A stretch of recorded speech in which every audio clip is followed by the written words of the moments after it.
పూరా local Monda market corporator Deepika గారితో ఉన్నాము. ఎందుకంటే ఈ మధ్య ఒక రేప్ జరిగింది 4 రోజుల క్రితము కొమరంభీం ఆసిఫాబాద్ జిల్లాలో. గిరిజన మహిళపై ఒక ఆటో డ్రైవర్ అత్యాచార యత్నానికి ప్రయత్నించాడు.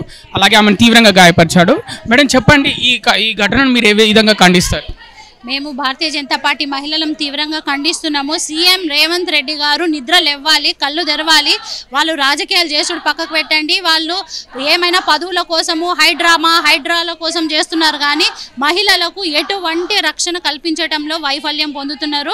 ఏమైంది లా అండ్ ఆర్డర్? ఎందుకు నిమ్మకు నీనెత్తినట్టుగా ఉంది? నిన్న చూస్తే స్కూల్లో ఒక 5 సంవత్సరాల పాప పైన అగత్యం జరిగింది.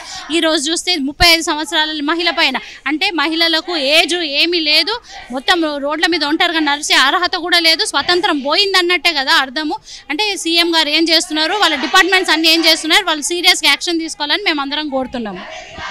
వెంటనే శిక్ష పడట్లేదు, ఎవరైతే రేప్ చేస్తున్నారో వ్యక్తులు వాళ్ళకి శిక్ష పడట్లేదు. దీని మీద ఏమైనా కొత్త చట్టం వస్తే బాగుంటుంది అనుకుంటున్నారు? కొత్త చట్టం రావాలని మేము అందరం కూడా పోరాడుతున్నాము. ఎందుకంటే మీరు చూసినట్టయితే ఇప్పుడు అత్యాచారం ప్రయత్నం చేసిన వాళ్ళు ముస్లిం యువకుడు. సో వాళ్ళని కాపాడడానికి పైనుండి వాళ్ళకు ప్రెషర్స్ వస్తున్నాయి. ఇక్కడ కూడా డాక్టర్స్ అట్లాంటి రేప్ జరగలేదు అంటున్నారు.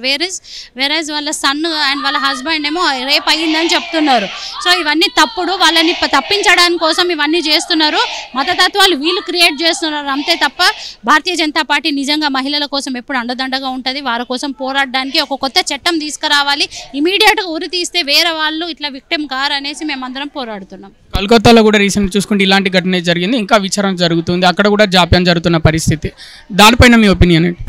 అక్కడ సిగ్గుచేటు, ఒక సీఎం అయ్యి ఉండి ఒక మహిళ అయ్యి ఉండి కూడా ఇంతవరకు ఇన్వెస్టిగేషన్స్ ప్రాపర్గా మమతా బెనర్జీ గారు ఇంతవరకు ఇన్వెస్టిగేషన్స్ ప్రాపర్గా చేయకుండా వాళ్ళని తప్పియాలంటే మీరు అర్థం చేసుకోండి, వాళ్ళ చేతులు అన్నీ జోడించున్నాయి. కాబట్టి ఇవన్నిట్లోనే ప్రజాప్రతినిధులు అనే వాళ్ళు న్యాయంగా జస్టిఫికేషన్ చేసుకొని మహిళలకు కానీ పిల్లలకు కానీ రక్షణ కల్పించే వాళ్ళు ఎందుకు ఆ సీట్లో?